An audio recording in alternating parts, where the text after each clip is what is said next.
Martial Foucault, bonjour.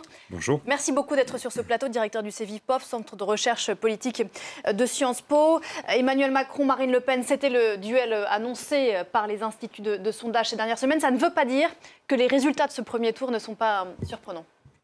Oui, il ne faut pas les lire à l'aune de ce qu'on avait découvert en 2017, parce que finalement, on remarque une transformation quand même assez puissante dans le paysage politique. On est passé d'une situation de 4 grands blocs en 2017 à 3 blocs. Alors, quel est le bloc manquant? C'est le bloc de la droite républicaine. Donc après le PS, LR est totalement laminé aujourd'hui en France. Donc une partie de ces électeurs ont quand même massivement voté utile. Je trouve que le score de Valérie Pécresse, moins de 5%, veut dire qu'une partie des électeurs compatibles avec Emmanuel Macron ont rejoint dès le premier tour Emmanuel Macron, ce qui va poser un problème pour le président de la République d'avoir des réserves de voix pour progresser et enclencher une dynamique de campagne.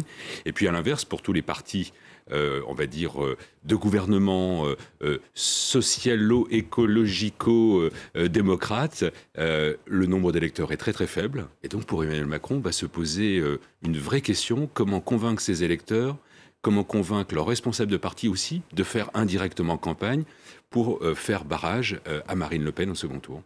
D'autant qu'on imagine mal certains reports de voix. Par exemple, quand on voit Jean-Luc Mélenchon qui fait dans les 20%, il appelle à faire barrage à Marine Le Pen. Il n'empêche qu'on imagine mal beaucoup d'électeurs de Jean-Luc Mélenchon se tourner vers Emmanuel Macron. Non, vous avez raison. Moi j'ai trouvé que le discours hier de Jean-Luc Mélenchon était quand même beaucoup plus clair de celui d'il y a 5 ans, où la déception était grande et l'avait conduit à être extrêmement ambigu sur sa position et la position qu'il donnait comme consigne de voix à ses électeurs. Hier soir, c'est beaucoup plus clair, mais en même temps, pendant 5 ans, Emmanuel Macron a été la cible de tous les reproches de la politique d'Emmanuel Macron par le leader de la France insoumise.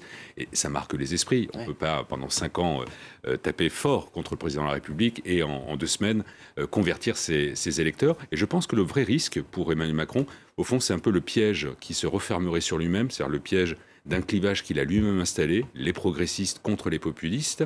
Et pendant ces 2 semaines, on peut voir émerger une forme de coalition sur le mode, non pas d'électeurs qui se reconnaîtraient socialement, mais un mode du ressentiment, le poids des émotions, des coalitions affectives anti-Macron. Un petit peu comme en 2012, le tout sauf Sarkozy. Eh bien, pour cet entre-deux tours, il y a un risque pour Emmanuel Macron, c'est qu'il ait une coalition contre sa politique, sur un mode, encore j'insiste vraiment, des affects qui vont jouer beaucoup pendant cet entre-deux tours. D'autant qu'il ne faut pas oublier qu'il y a eu le mouvement des Gilets jaunes, il y a eu aussi un grand mécontentement aussi durant la crise sanitaire, et tout cela a cristallisé des frustrations. Oui, c'est effectivement, c'est la lecture qu'on doit avoir. Vous avez raison, c'est-à-dire que pendant ces 5 ans, se sont accumulés des rancœurs, se sont accumulés des colères, alors des colères sociales, des colères politiques, parfois des colères morales même, sur la manière dont Emmanuel Macron incarnait la fonction présidentielle et comment il s'adressait ou s'adressait mal à l'ensemble des Français. Donc oui, aujourd'hui, Marine Le Pen va certainement, dans cet entre-deux tours, jouer à essayer de sédimenter l'ensemble de ces colères, quand bien même les Français qui ont voté pour elle au premier tour, il va falloir être très prudent dans les analyses, ne sont pas des Français qui partagent la même vision de la France pour les prochaines années. Martial Foucault, vous restez avec nous. On va continuer bien sûr à analyser ces résultats dans le détail. On trouve à nouveau Martial Foucault, directeur du CEVIPOF. Merci d'être avec nous. C'est la grande différence par rapport à l'élection présidentielle précédente, c'est que là, Marine Le Pen bénéficie d'une réserve de voix concrète avec Éric Zemmour. Oui, une réserve plus grande qu'en 2017. Je dois dire que le rôle que va jouer Jean-Luc Mélenchon, malgré son discours d'hier soir, va être décisif, parce que le décompte ne peut pas se faire sans le report des voix des électeurs de Jean-Luc Mélenchon. Aujourd'hui, on a des éléments qui permettent de dire on est autour de un tiers l'abstention, un tiers Emmanuel Macron et un tiers Marine Le Pen. Même ce tiers, pour les 2 candidats, ne suffira pas. Donc ça veut dire que pendant cet entre-deux tours, c'est une nouvelle campagne qui démarre. Chacun des protagonistes doit choisir un thème capable de parler aux électeurs de Jean-Luc Mélenchon. Et on voit là l'impossibilité pour Marine Le Pen et Emmanuel Macron de choisir une thématique qui, facilitera, ne posera aucune question aux électeurs de Jean-Luc Mélenchon pour rejoindre l'un des 2 camps. Dès hier soir, Marine Le Pen a attaqué cette campagne de second tour. Elle a reparlé de son thème phare, le pouvoir d'achat, une campagne très axée sur le social. C'est aussi, d'une certaine façon, faire campagne sur ce social, moins parler d'un volet sacrément plus clivant de son programme, qui est celui de l'immigration. Oui, ça c'est le rôle que va jouer certainement Éric Zemmour dans l'entre-deux-tours. D'ailleurs, ce qui n'est pas sans poser problème sur la difficulté pour Marine Le Pen de contrôler en quelque sorte les sorties d'Éric Zemmour pendant les 2 prochaines semaines sur une thématique qui est la thématique de l'immigration et la thématique de l'insécurité. Pour Marine Le Pen, je rappellerai un point parce que je crois qu'il est décisif pour comprendre ce qui s'est passé dans cette campagne. Ça a été la première candidate dès le mois de septembre 2021 à installer la question du pouvoir d'achat, la question des petits salaires, comme elle le disait, et elle a tenu, avec peut-être un coup d'avance par rapport à l'ensemble de ses adversaires, cette question du social, ce qui lui permettra probablement par rapport à 2017 d'être moins attaqué sur un procès d'incompétence sur les questions économiques qui avait été l'enjeu du duel télévisé de l'entre-deux-tours. Alors on n'est pas dans la tête d'Emmanuel Macron, mais qu'est-ce qu'il dit quand il se dit prêt à inventer quelque chose de nouveau pour rassembler les convictions et les sensibilités diverses? Le côté nouveau produit, c'était il y a 5 ans. Oui, c'est une formule qui a le mérite d'être très consensuelle. Maintenant, on demande à voir qu'est-ce qui va se produire dans les prochains jours. Je crois qu'Emmanuel Macron a compris qu'il fallait qu'il fasse campagne, et une campagne de terrain. Donc ça, d'une certaine manière, c'est un peu la vieille politique, mais c'est celle qui permet, dans un entre-deux-tours, d'aller chercher des électeurs. Parce qu'on a peu parlé de l'abstention, mais il y a aussi une réserve de voix très importante parmi les abstentionnistes qui considéraient que, attendons de voir le premier tour pour pouvoir prendre une position soit républicaine anti-Marine Le Pen, ou une position beaucoup plus anti-Macron dans cet entre-deux-tours. Et est-ce que ça veut dire une campagne à gauche, lui qui sort peut-être avec une jambe droite un peu plus renforcée de ce scrutin ? S'il veut effectivement séduire les électeurs de Jean-Luc Mélenchon, il va falloir qu'il ait des signes assez forts à l'endroit de cet électorat. Je ne pense pas que cela le conduirait à revenir sur 2-3 marqueurs de sa campagne jusqu'à présent, la question de la retraite à 65 ans, la question de la conditionnalité du RSA, ou encore cette question de cette grande réforme de l'allocation chômage. Or, ce sont des éléments qui, du point de vue de Jean-Luc Mélenchon, sont quasiment non négociables pour obtenir en tout cas sa voix et les voix des militants de la France Insoumise. Là-dessus, on y revient dans le détail, dans l'Info Écho avec Line Rifaille. Merci beaucoup Martial Foucault, mais vous restez avec nous. Foucault, rebonjour, directeur du CEVIPOF, Centre de recherche politique de Sciences Po. C'est la 3e fois dans l'histoire de la 5e que l'extrême droite se qualifie pour le second tour de la présidentielle, mais elle n'a jamais été aussi proche qu'en 2022 d'accéder, pour le coup, au pouvoir. Oui, 3e fois au cours des 5 dernières élections présidentielles. Donc, d'une certaine manière, le rendez-vous est en train de s'installer pour l'extrême droite. Jamais aussi proche, probablement compte tenu de la configuration du premier tour. Contrairement à 2002-2017, cette fois-ci, Marine Le Pen peut compter sur je ne dis pas un très grand réservoir de vote, mais il y a un certain nombre de voix, on va dire à peu près 10% de l'électorat qui s'est exprimé au premier tour, qui pourrait rejoindre assez aisément Marine Le Pen.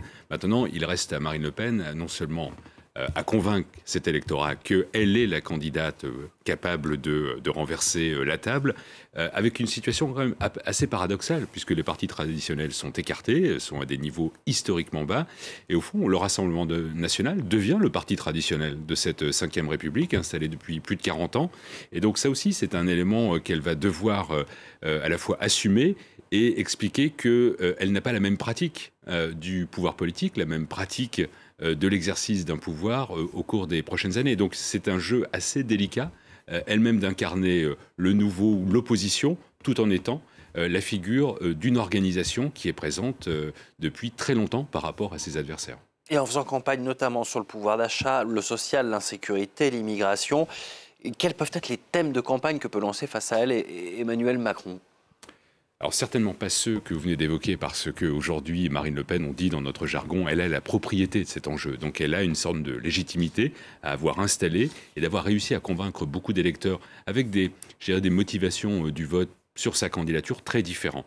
Pour Emmanuel Macron, moi je vois un enjeu, celui qui permettra d'envoyer un message, de faire un pas vers la gauche de Jean-Luc Mélenchon, mais aussi, il ne faut pas oublier la gauche écologique et la gauche socialiste. Et je crois que cet enjeu de l'écologie, de l'environnement, qui a été d'une certaine manière un rendez-vous manqué durant ce quinquennat pour Emmanuel Macron, sera une thématique qui peut lui donner à la fois une crédibilité et concourir à ce que les électeurs reconnaissent dans Emmanuel Macron cette possibilité de s'attaquer à une des préoccupations majeures, rapport du GIEC la semaine passée, et pour lesquelles Marine Le Pen n'est pas perçue comme étant la candidate la plus crédible pour se saisir de l'enjeu environnemental. Avec en deux mots un risque très important de celui du procès en opportunisme politique, d'autant plus que ce sujet est loin d'être, en tout cas pour les électeurs de Jean-Luc Mélenchon, quelque chose qu'on sort du chapeau pour le second tour. Oui, alors c'est peut-être là où il faut deviner en creux la phrase d'Emmanuel Macron hier soir quand il a dit qu'il fallait faire quelque chose de nouveau. Je pense qu'il va être attendu et je pense que tous les jours les journalistes vont l'interroger sur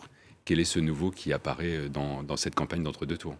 Merci Martial Foucault, vous restez avec nous. Parmi les surprises de ce scrutin qu'on sentait venir depuis quelques semaines, il y a ce chiffre, Damien. Oui, environ 7% des voix. Éric Zemmour ne provoque pas le séisme électoral qui laisse compter.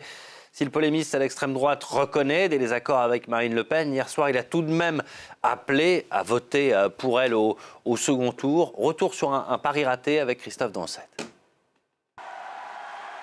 Il rêvait d'une reconquête. Éric Zemmour manque son pari.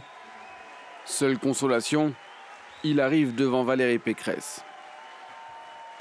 Tout le monde comprendra que nos idées valent beaucoup plus que notre score d'aujourd'hui.